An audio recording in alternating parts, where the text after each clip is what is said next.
IT বাড়ির পক্ষ থেকে আপনাদের সবাইকে স্বাগত জানাচ্ছি আজকের বাংলা ভিডিও টিউটোরিয়াল পর্বে।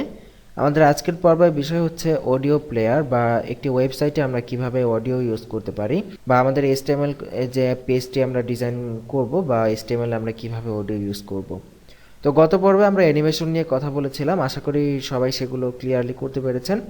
তো অ্যানিমেশনের মতোই HTML এর আরেকটি চমৎকার ফিচার হচ্ছে অডিও, এবং এই অডিও কিভাবে আমরা ইউজ করতে পারি, কন্ট্রোল করতে পারি, সেই বিষয়গুলো আমরা আজকে ক্লিয়ারভাবে দেখার চেষ্টা করব। তো চলুন শুরু করা যাক। দেখুন, এটা হচ্ছে আমাদের ইন্ডেক্স ফাইল। আপনারা জানেন অলরেডি আমরা বেসিক ইন্ডেক্স ফাইল তৈরি করে রেখেছি, এবং ইন্ডেক্সের সাথে দেখুন ইমেজ নামে একটি ফোল্ডার আছে, মিডিয়া নামে একটি ফোল্ডার আছে, এবং ইন্ডেক্স ফাইলের সাথে আমরা মিডিয়া নামক একটি ফোল্ডার তৈরি করেছি, এবং মিডিয়া ফোল্ডারের মধ্যে আমরা একটি MP3 ফরম্যাটের একটি গান আপনারা দেখতে পাচ্ছেন যে এই গানের নামটা এখানে শো করতেছে। সো এই যে গানটা আছে, আমরা এই গানটা আমরা আজকে আমাদের ওয়েবসাইটে আনবো। তো যেহেতু গানটাকে আনার জন্য আমাদের গানের নামটা প্রয়োজন হবে, সো আমরা গানের নামটা আগেই কপি করে নিলাম। এবং আরেকবার ভালো করে খেয়াল করুন, এই গানটা কিন্তু আছে ইন্ডেক্স ফাইলের সাথে মিডিয়া নামক ফোল্ডারের ভেতরে। সো HTML এ অডিও ইউজ করার জন্য যে ট্যাগটি ইউজ করতে হয় সেটি হচ্ছে অডিও ট্যাগ, এবং এটি হচ্ছে একটি ডাবল ট্যাগ, দুইটা ট্যাগ নিয়ে এটি কাজ করে। এবং অডিওর মধ্যে আমাদেরকে অডিও ফাইলটাকে কল করিয়ে দেওয়ার জন্য সোর্স নামক একটি সিঙ্গেল ট্যাগ ইউজ করতে হবে। এটা একটি সিঙ্গেল ট্যাগ, আপনি চাইলে স্ল্যাশ দিতেও পারেন, নাও দিতে পারেন, এবং এর মধ্যে src নামক অ্যাট্রিবিউট ব্যবহার করে আমাদেরকে অডিও ফাইলটাকে কল করে দিতে হবে। তো আপনারা দেখেছেন যে অডিও ফাইলটা আমাদের ইন্ডেক্সের সাথে মিডিয়া, এবং মিডিয়ার পরে আমাদের গানটা আছে, MP3 ফরম্যাটের যে গানটা আছে সেটার নামটা আমরা এখানে লিখে দিলাম। তো এখানে একটা জিনিস আপনারা খেয়াল করুন যে গানের নামে প্রতিটা ওয়ার্ডের মাঝখানে কিন্তু আমরা স্পেস ইউজ করি নাই, আমরা কিন্তু ইউজ করেছি এখানে ড্যাশ সাইন ইউজ করেছি। আপনারা চাইলে আন্ডারস্কোর ইউজ করতে পারেন। তবে অনেক সময় আপনার নেট থেকে যে গানগুলো নেন ওইখানে দেখবেন যে প্রায় সময়ই অডিও গানের নামের মাঝখানে স্পেস দেওয়া থাকে। তো আপনারা যদি স্পেস দিয়ে দেন তারপরেও কিন্তু হবে, ভুল হবে না যদি মেইন ফাইলটার নামে স্পেস থাকে। কিন্তু স্পেসটা কখনো কখনো কাজ নাও করতে পারে, বা কোনো ব্রাউজারে কাজ নাও করতে পারে। তো এই ক্ষেত্রে আমরা আপনাদেরকে রেকমেন্ড করব যে গানের নাম, তারপর ইমেজের নাম, ভিডিওর নাম, এই নামগুলোর মাঝখানে স্পেস ইউজ না করে আপনারা ড্যাশ ইউজ করবেন অথবা আন্ডারস্কোর ইউজ করবেন, সেটাই বেটার হবে। তবে আন্ডারস্কোরের থেকে ড্যাশ ইউজ করাটা বেশি উত্তম। তো দেখুন, এটা হচ্ছে আমাদের অডিওর আমরা সোর্স ফাইল দিলাম, এবং এখানে আমরা টাইপ নামে আরও একটি অ্যাট্রিবিউট ইউজ করতে পারি। আমরা এটা কি টাইপের অডিও ইউজ করতেছি, যেটা আমরা MP3 ফরম্যাট টাইপের অডিও ইউজ করতেছি। সো এখানে যখন আমরা MP3 ইউজ করব, আপনাকে এখানে অডিও অথবা আপনাকে MPEG এই ফরম্যাটটা দিতে হবে। অথবা আপনি যদি চান এই টাইপ অ্যাট্রিবিউটটা ইউজ করবেন না, যদি আপনার মনে হয় এই অ্যাট্রিবিউটটা লাগবে না, আপনি চাইলে এই টাইপ অ্যাট্রিবিউটটা অ্যাভয়েড করতেও পারেন। HTML5-এ নো প্রবলেম, আপনি টাইপ অ্যাট্রিবিউট এখান থেকে তুলে দিতে পারেন, কোনো চেঞ্জ হবে না বা কোনো প্রবলেম হবে না। যাই হোক, এখন আমরা অডিও ট্যাগ নিয়েছি, অডিওর মধ্যে আমাদের অডিওটাকে কল করেছি। বাট এখন যদি আমরা আউটপুট দেখি, আমরা দেখতে পাবো যে আমাদের এখানে কোনো কিছুই আসে নাই। আসলে কিন্তু এসেছে, কিন্তু আমরা দেখতে পাচ্ছি না। বিষয়টা হচ্ছে এরকম যে অডিও ফাইলটা ঠিকই আমাদের ওয়েবসাইটে এসেছে, বাট আমরা দেখতে পাচ্ছি না, কারণ এটার কোনো কন্ট্রোল বার আমরা দেইনি, আমরা কোনো কন্ট্রোল বার দেইনি। সো এটার কন্ট্রোল বার আনার জন্য, যেটার মাধ্যমে আমরা গানকে কন্ট্রোল করব, আমাদেরকে কন্ট্রোলস নামে একটি অ্যাট্রিবিউট ইউজ করতে হবে অডিও ট্যাগের মধ্যে। এখন যদি আমরা রিফ্রেশ করি, দেখবো আমাদের অডিওর জন্য একটি কন্ট্রোল বার চলে এসেছে, এবং এখানে আমরা ক্লিক করে গান শুনতে পারবো। দেখি এখানে ক্লিক করে দেখুন গানটি প্লে হচ্ছে, এবং আমরা এখান থেকে টানতে পারতেছি। ইভেন আমরা সাউন্ড বাড়াতে কমাতে পারতেছি আমাদের ইচ্ছা মতো, এবং চাইলে মিউটও করে ফেলতে পারতেছি।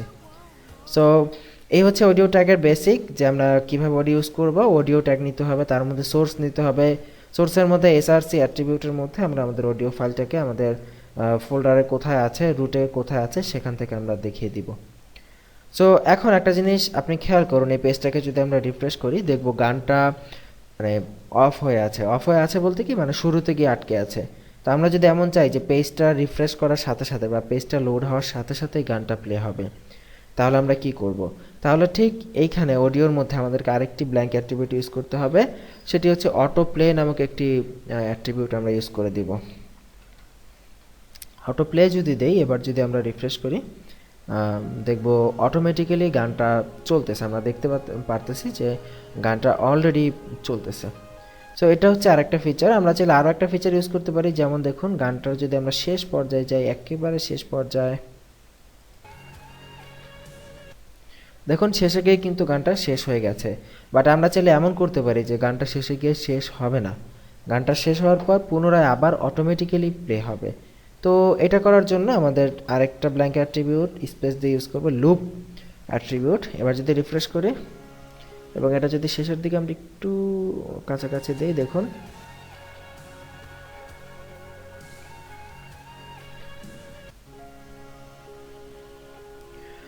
দেখুন যে গানটি কিন্তু শেষ হয়ে কিন্তু পুনরায় আবার কিন্তু চালু হয়ে গেল। সো এই হচ্ছে লুপ অ্যাট্রিবিউটের কাজ। তো এখন একটি জিনিস আপনি খেয়াল করুন যে এই কন্ট্রোলটা যদি আমরা ইউজ না করি গানটা কিন্তু ঠিকই আসে, কিন্তু আমরা কিন্তু কোনো কন্ট্রোল বার দেখতে পাই না যেটা দিয়ে আমরা গান প্লে করব, পজ করব। তো আমরা যদি এমন করি যে অটো প্লে দিয়ে রাখি, অটো প্লে দিলে তো আর আমাদেরকে গানটা প্লে করতে হবে না, অটোমেটিক্যালি পেজ লোড হওয়ার সাথে সাথেই গানটা প্লে হয়ে যাবে। তো আমরা যদি এটাকে অটো প্লে দিয়ে রাখি এবং কন্ট্রোলটাকে যদি উঠিয়ে দিই, তাহলে কি হবে, গানটা পেজ লোড হওয়ার সাথে সাথে চলবে বাট কোনো কন্ট্রোল দেখা যাবে না। তার মানে মনে হবে যে গানটা আসলে অদৃশ্যভাবে চলতেছে বা ব্যাকগ্রাউন্ড থেকে আসতেছে। এবার যদি রিফ্রেশ করি আমরা দেখব যে গানটা ঠিকই চলতেছে। আমরা এখানে আইকন দেখে বুঝতে পারতেছি যে এইখানে গানটা ঠিকই চলতেছে, বাট আমরা কোনো কন্ট্রোল দেখতে পারতেছি না, অ্যাজ আমরা কন্ট্রোল এখান থেকে তুলে দিয়েছি। আমরা যদি কন্ট্রোলটাকে আবার ফিরে নিয়ে রিফ্রেশ করি দেখবো আমাদের গানটা মানে কন্ট্রোল বারটা এখানে চলে এসেছে। আর এখানে ফরম্যাটের ব্যাপারে একটি কথা, যে আমরা কিন্তু এখানে MP3 ফরম্যাটের গান ইউজ করেছি। আপনারা চাইলে ওয়াভ ফরম্যাটের গান ইউজ করতে পারেন বা OGG ফরম্যাটের গান ইউজ করতে পারেন। তবে এই ক্ষেত্রে সবচাইতে বেশি ব্রাউজার সাপোর্টেড ভার্সন হচ্ছে MP3 ভার্সন। এই ভার্সনটাই ম্যাক্সিমাম ব্রাউজার সাপোর্ট করে।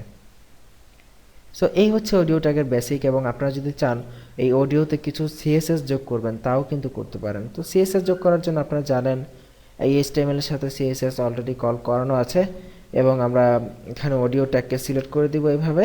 এবং এটা যদি আমরা কোনো উইডথ দিতে চাই, সাপোজ এখানে 600 পিক্সেল উইডথ দিলাম, দেখুন 600 পিক্সেল উইডথ হয়ে গেছে এটার, আমরা দেখতে পাচ্ছি উইডথ বেড়ে গেছে। এবার যদি আমরা এটাকে ব্যাকগ্রাউন্ড কালার দিতে চাই, আমরা এটাকে রেড ব্যাকগ্রাউন্ড দিতে পারি। এরপরে আমরা এটাকে প্যাডিং দিতে পারি, সাপোজ 10 পিক্সেল দিয়ে যদি আমরা রিফ্রেশ করি দেখুন এই যে এটার ব্যাকগ্রাউন্ডে লাল রং চলে এসেছে এবং দেখতে কিন্তু আগের থেকে একটু বেটার কোয়ালিটি মনে হচ্ছে। সো এইভাবে আপনি আপনার ইচ্ছা মতো আপনার অডিও ট্যাগকে, আমরা যদি এখানে একটু বর্ডার রেডিয়াস দিই তাহলে হয়তো দেখতে আরও কিছুটা সুন্দর লাগবে। আসলে ডিজাইনিংটা হচ্ছে যার যার পার্সোনাল ব্যাপার। ডিজাইনিং আসলে সবার ডিজাইন থিম এক না, সবাই ডিজাইনের মতামত এক না। দেখুন বর্ডার রেডিয়াস দেওয়াতে এটার সাথে অনেকটা মিলে গেছে। সো এখন দেখতে আগের থেকে একটু ভালো লাগতেছে। সো এইভাবে আপনি আপনার অডিও ট্যাগকে CSS দিতে পারেন, উইডথ বাড়াতে পারেন, এবং আপনার অডিও ট্যাগকে আপনি আপনার সুবিধা মতো কন্ট্রোল করতে পারেন। আশা করি বুঝতে পেরেছেন। অবশ্যই বাসায় একবার প্র্যাকটিস করে নেবেন, এবং প্র্যাকটিসের জন্য সোর্স ফাইল তো ডিভিডির সাথে দেওয়া আছেই। সো সোর্স ফাইল দেখে দেখে প্র্যাকটিস করতে পারেন যদি ডিরেক্টলি প্র্যাকটিস করা সম্ভব না হয়।